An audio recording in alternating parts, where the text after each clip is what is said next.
e pranishëm. Non, mais je pense qu'il ne faut pas faire de grands cas et essayer de créer des polémiques là où il n'y en a pas. J'ai toujours dit la même chose, c'est-à-dire qu'à la fin dans la discussion de paix, il y aura des sujets territoriaux sur l'Ukraine, et ils appartiennent aux Ukrainiens, il y aura des sujets de sécurité collective sur toute la région. Et c'est la même chose que je dis depuis le début, la même chose sur quoi nous avons travaillé d'ailleurs en février. Discussion de paix, il y aura des sujets territoriaux sur l'Ukraine, et ils appartiennent aux Ukrainiens, il y aura des sujets de sécurité collective Gjithashtu sur toute edhe la région. luta në Ukrainë është çështje sigurie për të gjithë rajonin, kështu që ne kemi që shprej shkurtje marsi duke punuar, por jam shumë i lumtur që sot jam në Shqipëri. Dua të falenderoj kryeministrin Edi Rama për këtë summit midis BE-s dhe Ballkanit Perëndimor, në një moment mjaft të rëndësishëm për ne në këtë kuadër të presidencës çeke.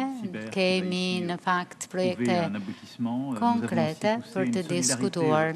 Gjithashtu është e rëndësishme që të kemi solidaritet midis Bashkimit Evropian dhe Ballkanit Perëndimor për energjinë e gjithashtu edhe për procesin e integrimit të kësaj pjese në Bashkimin Evropian. Është e rëndësishme që të punohet drejt një solidariteti të mëtejshëm të thellimit të agjendës politike. Do të kemi mundësi këtu edhe së bashku me kancelarin Scholz e të tjerët përgatisim konkluzionet për energjinë që janë diskutuar gjithashtu edhe javën e kaluar. Oui, je vous le confirme. Ce débat, je vous le dis, Ky debat est absurde.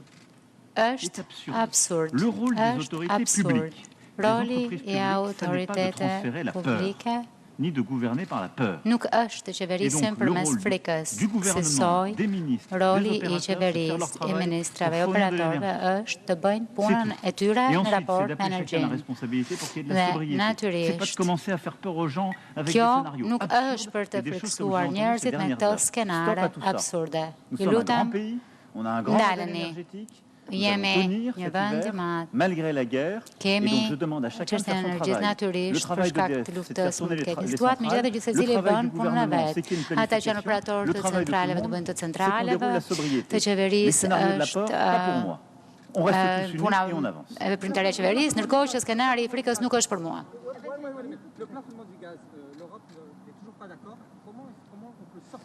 Il y a des plafonnements qui ont été trouvés, hein, comme vous le savez. Déjà, il y a des accords qui ont été donnés. Moi, je l'ai déjà dit, on ne peut pas avoir un plafond trop bas, sinon on n'arrive pas à avoir des approvisionnements. Donc, il faut qu'il y ait des accords techniques qui soient trouvés dans les prochains jours pour qu'on ait un plafonnement qui évite les effets d'emballement. Bon. Maintenant, ce qui est très clair, c'est que nous allons continuer de vrai. Il faut qu'il y ait un mécanisme de plafonnement pour éviter les pics. C'est ce qu'on a décidé en européen au dernier Conseil. La deuxième chose, c'est qu'il faut maintenant qu'on aille surtout à très court terme vers des contrats de plus long terme qui vont garantir à la fois la sécurisation du volume et les bons prix. Voilà, je vous remercie beaucoup et je remercie encore mon ami le Premier ministre Rama pour son invitation. Dua të falenderoj edhe një herë kryeministrin Rama për mikpritjen e tij. Faleminderit shumë.